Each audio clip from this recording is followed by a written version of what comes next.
Okay, so we've got a little bit of Marvel stuff to talk about today. I wanted to touch on this first because I found this funny. Apparently, Bob Chapek is comparing himself to Iron Man now. I was like, okay. You mean you've almost destroyed your company, but yeah, sure. Iron Man, Tony Stark, says it right here.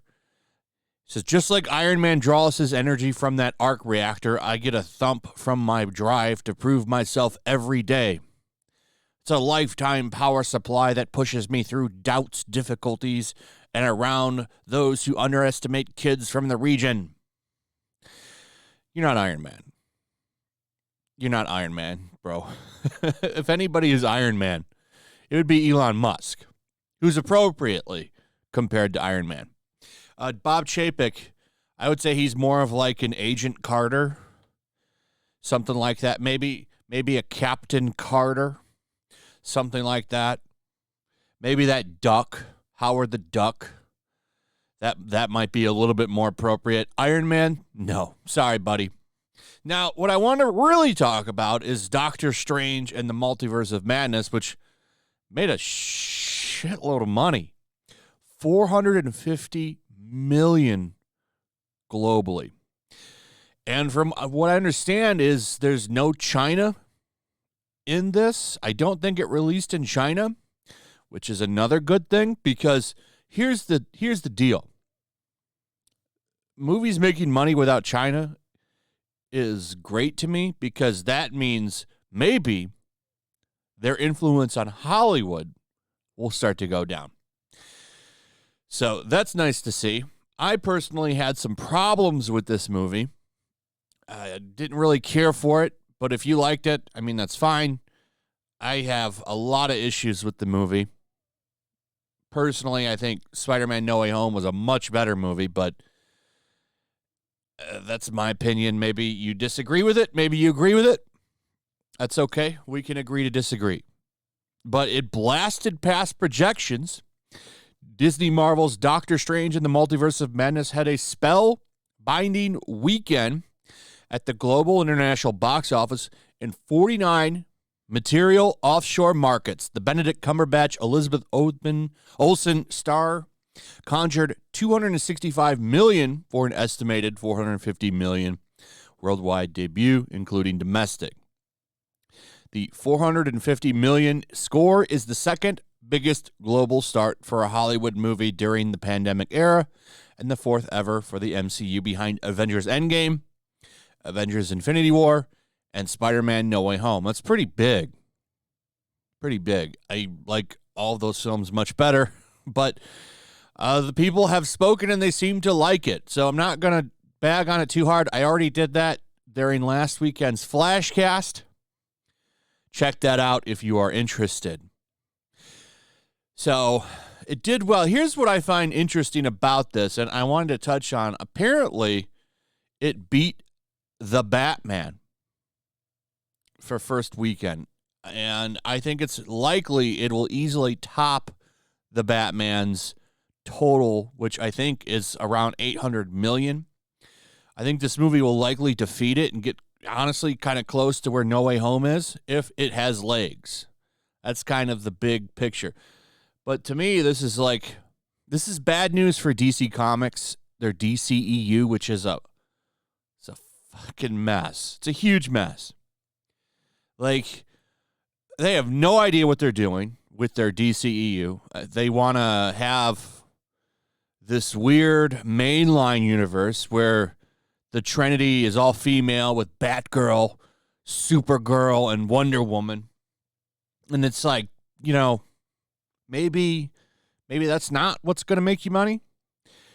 And you're going to have that, but then when you're going to have Batman movies, you can't even beat Doctor Strange's box office total. Like, where, to me, that says what's going on with the Batman property. Like, there's no reason Doctor Strange should be beating the Batman. Batman should be up there with Spider-Man because, in all honesty, the most popular comic book characters are Batman and Spider-Man. So it's kind of wild to me that Doctor Strange is beating Batman. And even though the Batman made a respectable amount of money, I'm not saying it did bad. It's crazy to me that Doctor Strange, who, let's be honest, isn't the most popular comic book character, is trouncing him. What does that say about the plans of Warner's DC comic book movie line? Do they think that they're going to pop that up with the plans that they have? I don't know. I was kind of blown away by this. This is from ICV2, and they say and claim that at the North American box office in its first weekend, it topped The Batman to become the biggest opening of 2022 and the second biggest opening of the Coof era, which is, of course, the best one is Spider-Man No Way Home, which is likely not to be defeated for a long time. I mean, that movie, that was magic, and I don't think you can replicate that, at least for a while. Taking a look at the scores of the movie over on Rotten Tomatoes. Critics, not big fans of it at 75%. I mean, it's still fresh, but that's pretty low. Audience scores at 87%. Read something about the cinema score rating being pretty low. A cinema score rating, from what I understand, are exit polls. So it's an exit poll after you see the movie. How do you feel about it? I think they poll people before they go into. I'm not sure. And it seems that a lot of people walking out of the theater are underwhelmed. But then you have 87% audience score. So I don't know. The real question I have is, how will this movie do next weekend? I think it'll probably do well, but, you know, it could have a drop-off. That's something I'm going to watch for. I want to see if this movie will have legs or not. Here's another little bit of thing. Here's another little bit of controversy going on with this movie. Apparently people are arguing if this movie should have been R-rated. I got to be honest, I really didn't see anything in this movie that made me think it had an R rating. I definitely think it did push PG-13 a little bit, but most of that was the darker tones. I don't think it's that big of a spoiler. I mean, you see it right here. People are spoiling it all over the place. There's a zombie Strange in the movie. I guess maybe for that, there were some dark themes in it, but I mean, PG-13 movies can get pretty violent. There wasn't a lot of blood, which seems to be the big kicker for R rating. I mean, personally, I think it was fine, but I guess this was a big debate over the weekend. People thinking that the movie should have been R-rated. So I was kind of shocked by that. I didn't see anything in there that made me think it should be R rating. Like when I was watching him, I think, damn, this should have been an R-rated movie. Anyway, that's pretty much it. Interesting stuff going on. Will this movie beat The Batman handedly? Like, that's something I'm really curious about, because if that happens, what does that say about the health of DC's comic book movie universe? How well will it go for them? Like, that's a bad sign. Your best movie is beaten by Doctor Strange, at least for the home opening weekend. Anyway, that's pretty much it. Let me know what you guys think. Also, if you would, please like, subscribe, share the video. Make sure you're still subscribed. Hit that notification bell. And I'll see you guys on the next one. Peace.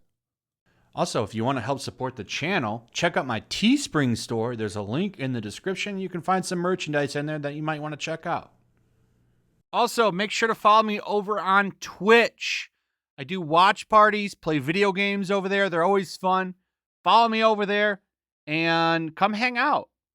Also, make sure you subscribe to YellowFlash, my other channel. There's a link to that in the description as well. I do a lot of live streams over there that I don't do on this channel. Usually smaller and a little bit more personal. So make sure you follow me over there and sign up.